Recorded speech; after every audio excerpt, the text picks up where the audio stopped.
যত দিন এগোচ্ছে মনে হচ্ছে আমার আর পুলকেশের ডিভোর্স ছাড়া ভালো থাকার আর কোনো অপশন নেই।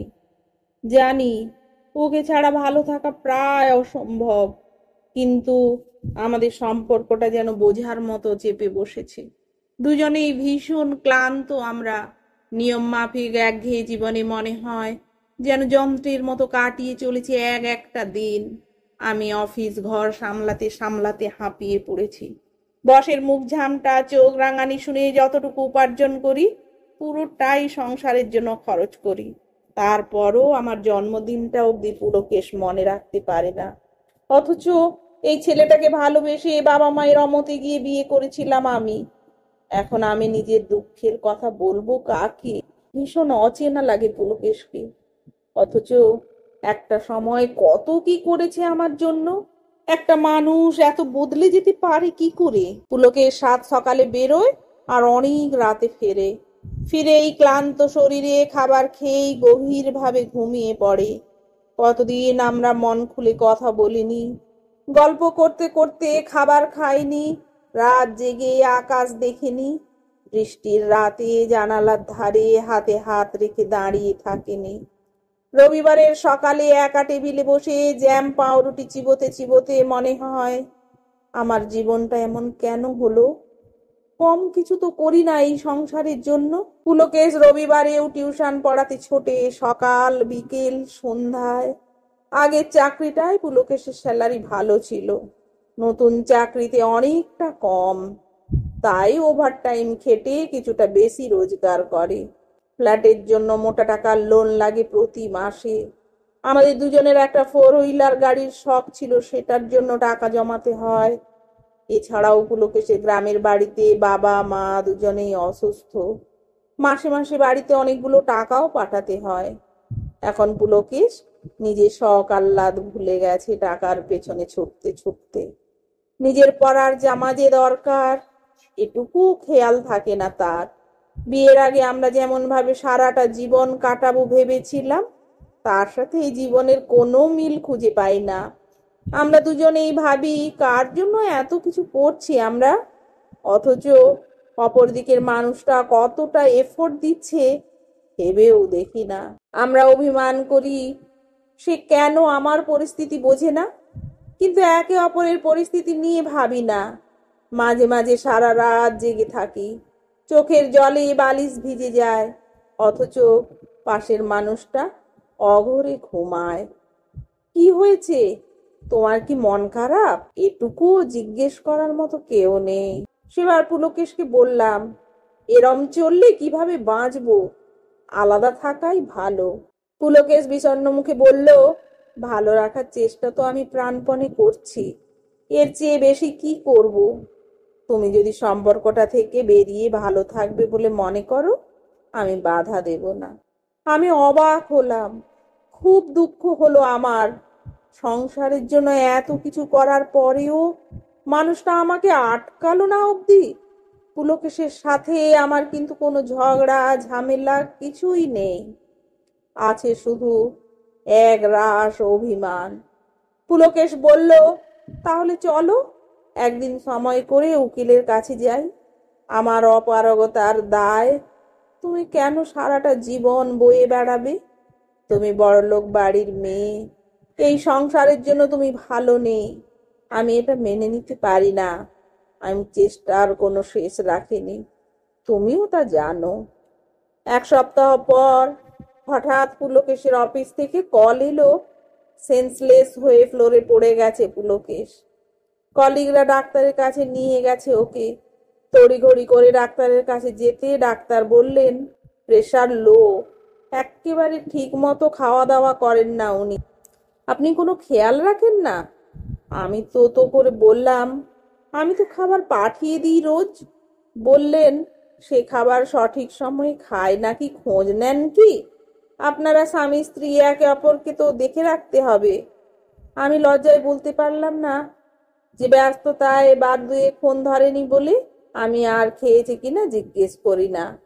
আমার মনে এটাও হয়েছিল যে ও তো আমি খেয়েছি কিনা খোঁজ নেয় না, তাহলে আমি কেন? সত্যি বড় স্বার্থপরের মতো কাজ করে ফেলেছি। ডাক্তারবাবু বললেন, এই অবস্থাতে এত স্ট্রেস নিলে চলবে না। ওর কলিগদের মুখে যা শুনলাম তাতে মনে হলো আপনার স্বামীর কয়েকদিন ছুটি নিয়ে কোথাও থেকে ঘুরে আসা উচিত। অফিসের বস কাজের জন্য পুলকেশকে খুব ভালোবাসেন। বললেন, যাও দুটিতে ঘুরে এসো কটা দিন। এই কদিন পুলকেশ তোমার ছুটি। বাড়িতে এসেই পুলকেশ বলল, কোথাও যাওয়ার দরকার নেই, এই কদিন বাড়িতে থেকে রেস্ট নেই। ঘুরতে গেলে অনেকগুলো টাকা খরচ। বললাম, খরচ নিয়ে তোমাকে ভাবতে হবে না। পরের দিন ব্যাগ গুছিয়ে দুজনে বেরিয়ে পড়লাম। ট্রেনে করে ক্যানিং পৌঁছে উঠে পড়লাম ছোট্ট একটা নৌকায়। সে নৌকার যাত্রী কেবল আমরা দুজন। মাঝির সাথে গল্প করতে করতে জানতে পারলাম তার বাড়ি সুন্দরবনের ছোট্ট একটা গ্রামে। বললাম, এরকম একটা গ্রামে নিরিবিলি জঙ্গলের কাছাকাছি যেখানে থাকার জায়গা আছে, নিয়ে চলো আমাদের। মাঝি হেসে বলল, তাহলে আমাদের গ্রামে চলেন। আমাদের গ্রাম কিন্তু দূরে, 6 ঘন্টা সময় লাগবে যেতে। পুলকেশ বলল, থাকার জায়গা? মাঝি বলল, আমার বাড়িতে থাকতে পারেন, যদিও আমার মাটির ঘর। আচ্ছা, ঠিক আছে, আমার এক বন্ধুর পাকা বাড়ি আছে, সেখানে না হয় আপনাদের থাকার ব্যবস্থা করে দেব। আমি আপনাদের নৌকায় সব ঘুরিয়ে দেখাবো। আমি বললাম, বেশ, তাহলে তাই চলো। সন্ধ্যা হয়েছে, টিম টিম করে হ্যারিকেন জ্বলছে নৌকোর মেঝেতে। চারিদিকে সারি সারি বুনো গাছের জঙ্গল। পাখিদের কিচিরমিচির শোনা যাচ্ছে। আমি পুলকেশের কাঁধে মাথা রেখে বসে আছি। পুলকেশ আমার হাত শক্ত করে চেপে ধরে আছে। আমরা দুজন কালো ঢেউ আর শান্ত প্রকৃতির দাঁড়িয়ে দাঁড়িয়ে উপভোগ করছি। এই যে পরম শান্তি। পুলকেশ বলল, আচ্ছা, তোমার নাম কি? আগে ভোলা। তোমার বাড়িতে কে কে আছে? বউ আর 3 বছরের এক মেয়ে। সেদিন পুলকেশ মাছের কাঁটা বেছে দিল আমাকে, ঠিক আগের মতো করে। আমি আবার যেন একটু একটু করে আগের পুলকেশকে খুঁজে পাচ্ছি। অনেক রাতে ঘাটে পৌঁছলো আমাদের নৌকা। কূপকূপে অন্ধকার দেখি ঘাটের কাছে ল্যাম্প নিয়ে কে দাঁড়িয়ে। বললাম, ওটা কে? ভোলা মাঝি একগাল হেসে বলল, কে আবার হবে? আমার বউ। এত রাতে এই অন্ধকারে একা এসেছে। ভোলা বলল, বারণ করি বাবু, শোনে না। ঘাটে নৌকা বেঁধে নামতেই এগিয়ে এলো ভোলার বউ। ভোলা বলল, বাড়িতে অতিথি এসছে, বউ রান্না বসাবি চল। ভোলার বউ ভোলার হাতের সব ব্যাগ নিয়ে নিজের শাড়ির আঁচল নিয়ে ভোলার কপালের বিন্দু বিন্দু ঘাম মুছিয়ে দিয়ে বলল, সেই সকালে বের হয়েছ, চিনতেই আমার গলা দিয়ে ভাত নামেনি। ভাবছি শরীরটা যদি খারাপ হয়। দুপুরে খেয়েছো কিছু? ভোলা বলল, হ্যাঁ রে, খেয়েছি। চল এখন ঘরে চল। ভোলার বউ বলল, আসেন বাবু, আসেন দিদিমণি। নদীর ঘাট থেকে কিছুটা দূরে ভোলার বাড়ি। মাটির ঘরের খুঁটি হেলে গেছে, চালের খড়ও কালো হয়েছে বৃষ্টিতে পচে। আলোয় দেখলাম ভোলার বউয়ের পরনের শাড়িটা ছেঁড়া, খালি পা, কিন্তু মুখে দুঃখের চিহ্ন মাত্র লেশ নেই। হাসি লেগে আছে সব সময়। ভোলার ছোট্ট মেয়েটা দৌড়ে এসে বলল, বাবা তুমি ঠিক আছো? ভোলা বলল, তোরা মা মেয়ে মিলে শুধু আমায় নিয়ে চিন্তা করেই যা। ব্যাগ থেকে একটা চকোলেট এগিয়ে দিলাম ভোলার মেয়ের দিকে। সেটা পেয়ে সে খুব খুশি। ভোলা বলল, বিশ্রাম নেন, আপনাদের থাকার ব্যবস্থা করে আসি। পুলকেশ বলল, তোমাদের যদি অসুবিধা না থাকে তোমাদের ঘরেই থাকবো আমরা। ভোলা বলল, বাবু কষ্ট হবে তো আপনাদের। বললাম, একটুও কষ্ট হবে না। ভোলার বউ দেখলাম অন্ধকার থেকেই জ্বালানি এনে জড়ো করলো উনুনের সামনে। তারপর ভাতের হাঁড়ি বসিয়ে দিল। ভোলা আলু পেঁয়াজ কাটতে লাগলো উনুনের পাশে বসে। দুজনে মিলে গল্প করতে করতে রান্না চলতে লাগলো। আমরা ঘরে একটু ফ্রেশ হয়ে এসে বসলাম বাইরে। পাশে বসে ভোলার মেয়ে পড়ছে। ভোলার ঘর বারান্দা সুন্দর করে নিকোনো, তাতে আবার আলপনা দেওয়া। খড়ের চালে কুমড়ো গাছ, দূরে সমুদ্রের গর্জন আর উনুনের আগুনের লেলিহান শিখা।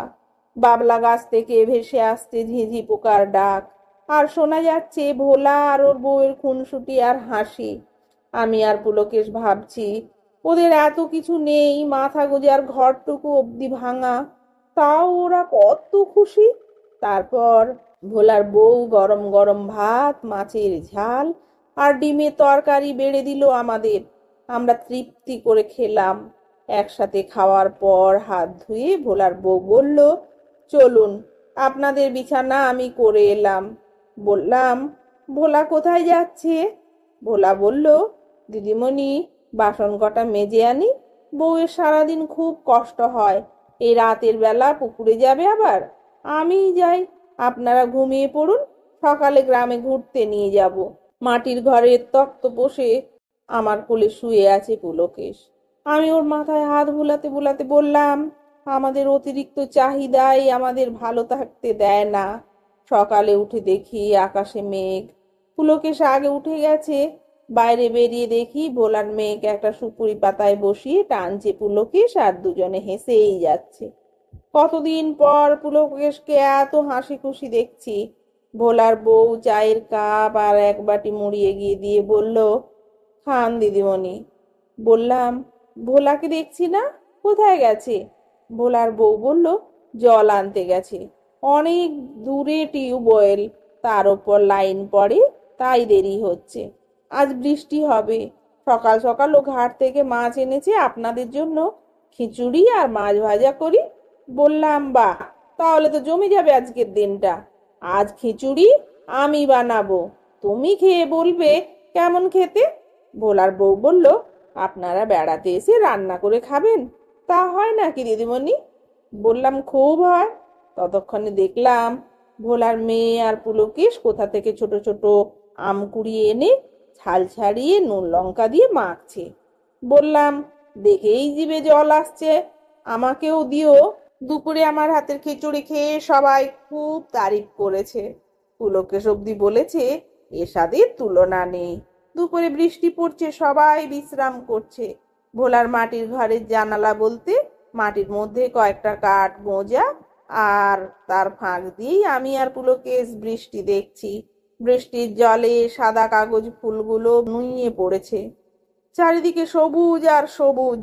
পুলকেশ আমাকে কাছে টেনে নিয়ে জড়িয়ে ধরলো। দুজনের চোখে জল।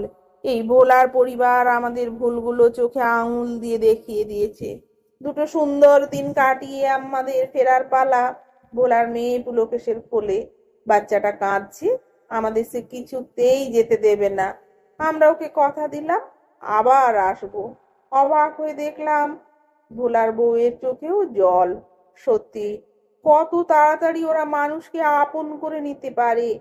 ভোলার বউকে জড়িয়ে ধরে বললাম, তুমি খুব ভালো গো, এমন মন কতজনের হয়।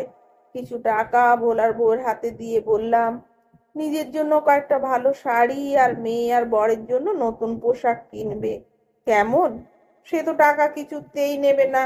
আমি জোর করেই দিলাম হাতে গুঁজে। ফেরার সময় মনটা খারাপ হয়ে গেল। আমাদের দূর থেকে হাত নাড়িয়ে বিদায় জানাচ্ছে ভোলার বউ আর মেয়ে। আমার চোখের সামনে ভেসে উঠছে ভোলার বাড়ি, গ্রামের পরিবেশ। মেলায় ভোলার কিনে দেওয়া কাঁচের চুড়ি পেয়ে ভোলার বউয়ের খুশি মাখা মুখটা। নৌকা থেকে নেমে পুলকেশ ভোলার হাতে টাকা দিয়ে বলল, ঘরটা সারিয়ে নিও ভোলা, আর এমন থেকো সারা জীবন। বাড়িতে এসে রান্না বসালাম। ওমা, দেখি পুলকেশ পেঁয়াজ কাটছে।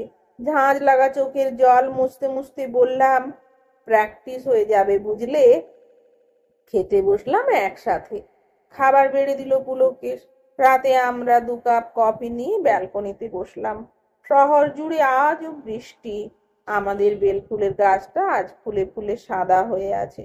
পুলকেশের বুকে মাথা রেখে বললাম, আমাদের 4 হুইলার চাই না বুঝলে, বাইক তো আছেই। ওই বাইকে করেই মাঝে মাঝে আমরা গঙ্গার ঘাটে বসবো।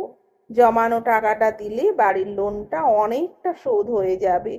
তোমাকে আর ওভারটাইম ডিউটি করতে হবে না। রবিবার নো টিউশনে। আমরা দুজনে ওই গোটা দিনটা একসাথে কাটাবো। এবার থেকে আমরা একসাথে ঘুম থেকে উঠে ঘরের কাজ সামলাবো, আর মাসে একবার ঘুরতে যাব। ঠিক আছে? আমি বললাম, পারফেক্ট। আসলে সামর্থ্যের বাইরে থাকা মানুষের উচ্চাকাঙ্ক্ষা মানুষের ভালো থাকাটাই জীবন থেকে কেড়ে নেয়। অথচ আমাদের এই একটাই জীবন, তাই যার যতটুকু আছে তা উপভোগ করে খুশি থাকা উচিত। ভবিষ্যতে ভালো থাকার কথা ভেবে বর্তমানকে নষ্ট করা ঠিক নয়। তাই একে অপরের পরিস্থিতি বুঝে মানিয়ে নেওয়াটাই সুখী দাম্পত্যের চাবিকাঠি।